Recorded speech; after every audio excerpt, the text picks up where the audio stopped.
তো আলহামদুলিল্লাহ আমরা এখন এই কুলিং ফ্যানটা ক্লিন করব এবং ইনশাআল্লাহ এই ফ্যানটা ক্লিন করে লাগাবো এবং আপনাদেরকে ইনশাআল্লাহ দেখাবো। তো আমাদের এই ফ্যানটা এখন আমরা খুলি। তো এখন ফ্যানটা এটা স্ক্রুগুলো খুলতে হবে, যদিও এটা নেট থাকে, নেট ক্লিন করে দেয় অনেকে, নেটগুলো ক্লিন করে দিয়ে অনেকে বলে যে ভাই ফ্যান ক্লিন করা শেষ। তো আমরা আপনাদেরকে খুলে দেখাবো যে আসলে একটা ফ্যানের অবস্থা কি থাকে খোলার পরে এবং একটা ফ্যান আসলে ক্লিনটা কি হয়। যদিও আমরা একটা ভিডিওর একটা পার্ট বানিয়ে ফেলছি। এই গাড়ি আমরা হাইব্রিড ব্যাটারি চাইনিজ ইনস্টল করলাম, এই কারণে আমরা প্রত্যেকটা গাড়ির ফ্যানগুলো ক্লিন করে দিতেছি, এই জন্য মূলত আমাদের ফ্যানটা খোলা। তো আপনারা দেখেন যে ফ্যানটার অবস্থাটা কি। এটা মূলত কিন্তু পাখা। আপনাদেরকে যদি একটু বাংলা ভাষায় বোঝাই, আমাদের সিলিং ফ্যান যেগুলো আমাদের ঘরের ফ্যান থাকে, অনেক সময় দেখবেন যে ফ্যানে অনেক ময়লা জমে থাকে, বাট ফ্যান অনেক জোরে করে কিন্তু বাতাস হয় না।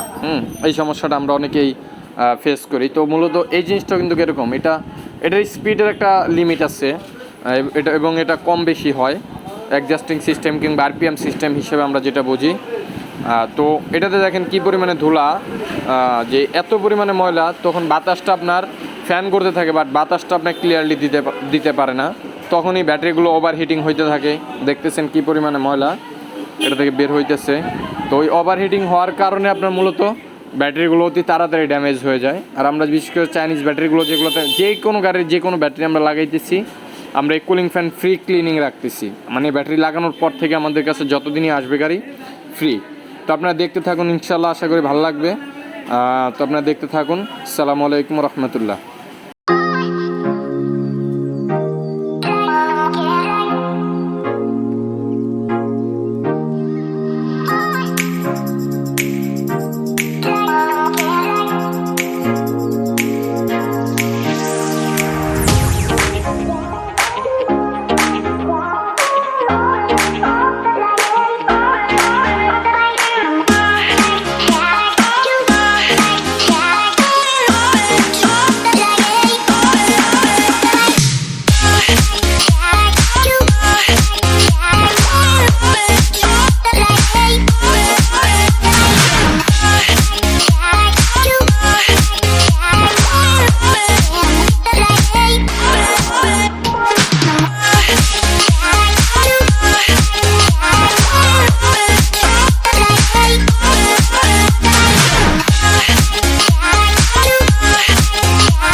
আলহামদুলিল্লাহ দেখতেছেন প্লাগের অবস্থা।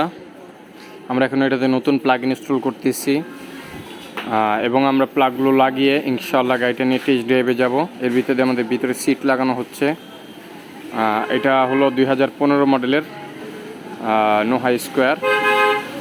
তো আমাদের এখন সিটের কাজ চলতেছে, ব্যাটারি লাগানো কমপ্লিট এবং অন্যান্য জিনিসগুলো ইনশাআল্লাহ আপনাদেরকে দেখাইলাম আমরা। তো আমরা এখন গাড়িটাকে কমপ্লিট করতেছি এবং কমপ্লিট করে ইনশাআল্লাহ ছোট্ট করে একটা টেস্ট ড্রাইভ দিব। তো আপনারা দেখতেছেন। তো সকলে ভালো থাকবেন, সুস্থ থাকবেন এবং সকলের জন্য দোয়া রাখবেন, বিশেষ করে আমার জন্য। আসসালামু আলাইকুম রহমতুল্লাহ।